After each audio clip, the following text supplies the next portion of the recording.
All right, rejoice, another week of European football, and what a great week it was, I must say. So let's talk about all those games, but first, if you're new around here, why not subscribe, because we do these videos a couple of times a week. Join in the comment section, join in the discussion, join in, just join in. So let's start out with the Europa League, which may have served up the best match of the week between Ajax and Lyon.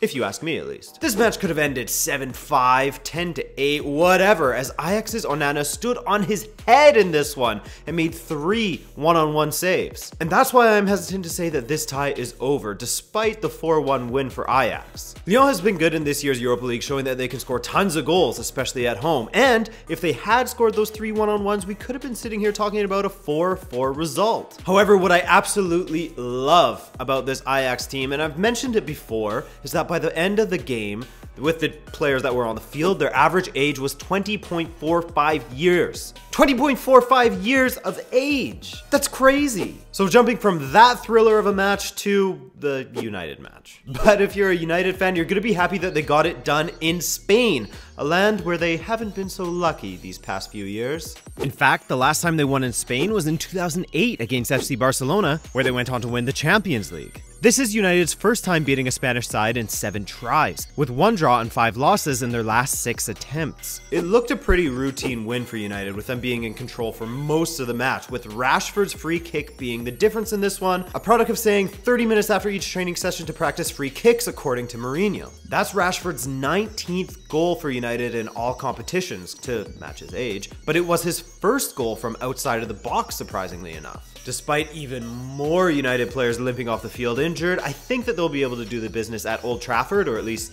they should be able to. And hopefully we'll get to see a final between the young and dangerous Ajax and United, which could be a pretty awesome game. Even if Lyon got through to the final, I think that would be an incredible matchup as well. Champions League time!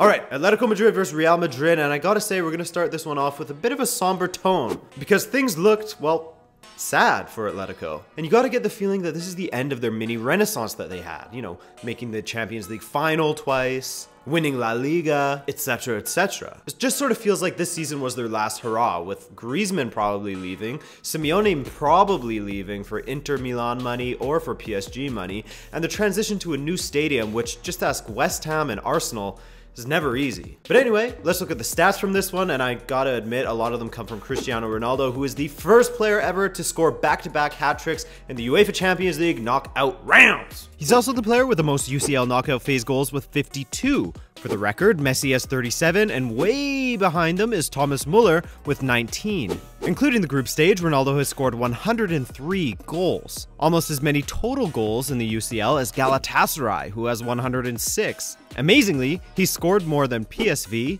Atletico Madrid, Roma, and my Benfica. But again, gotta give it up to Marcelo, who's probably having the best season of his life under Zidane. Besides another guy, who I'll talk about in a second, I haven't seen a fullback be so involved in so many of his team's goals. So let's not waste any time, let's talk about that other fullback that I mentioned. From one sick Brazilian to another sick Brazilian is Dani Alves, who had another dominant man of the match display for Juventus, had 2 assists, both to Higuain, ultimately helping Juventus kill the sweethearts of the Champions League this year, at least in my eyes, Monaco. Now, I said a few weeks ago that I think that Juventus is going to win the whole damn thing, and I'm sticking to it. Why? Well, defense. You have a backline that absolutely smothers the opposition's attackers, and a backbone in Gianluigi Buffon that just doesn't concede goals anymore, and is back to being probably the best goalkeeper in the world. Yes, I said it. Buffon is the best goalkeeper in the world, in my opinion, currently.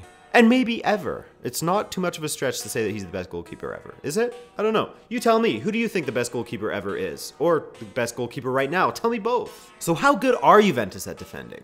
Juventus has now gone 600 minutes in the Champions League without conceding a goal. For Buffon, out of the 100 UCL matches he's played, he's now had 60 clean sheets among them. That's including 6 straight clean sheets. It's this insane record that makes me think that they can win the entire tournament. I mean, they shackled the attacking powerhouse that is Barcelona to 0 goals over 2 legs. And now, AS Monaco, who has scored for fun this season, couldn't put 1 single goal past Juve, the first time they haven't been able to score at home this season in all competitions. I think the Champions League final that would be the most interesting interesting to watch would be Real Madrid versus Juventus, especially since Real showed that they can have a more complete performance, in that they can perform both defensively and offensively. And Juve, well, they're the most complete team in Europe right now with their stifling defense and their potent attack. And speaking of their attack, can I just say that Higuain looks super out of shape, yet it doesn't seem to affect his performance at all. Like, at all. He definitely did not look like this when he was at Real Madrid, and he certainly did not look like this when he was at Napoli, at least in the early part of his career at Napoli. He is 100% the most deadly dad body in world football. But anyway, I think that Juventus has the edge, but Real Madrid's track record in the finals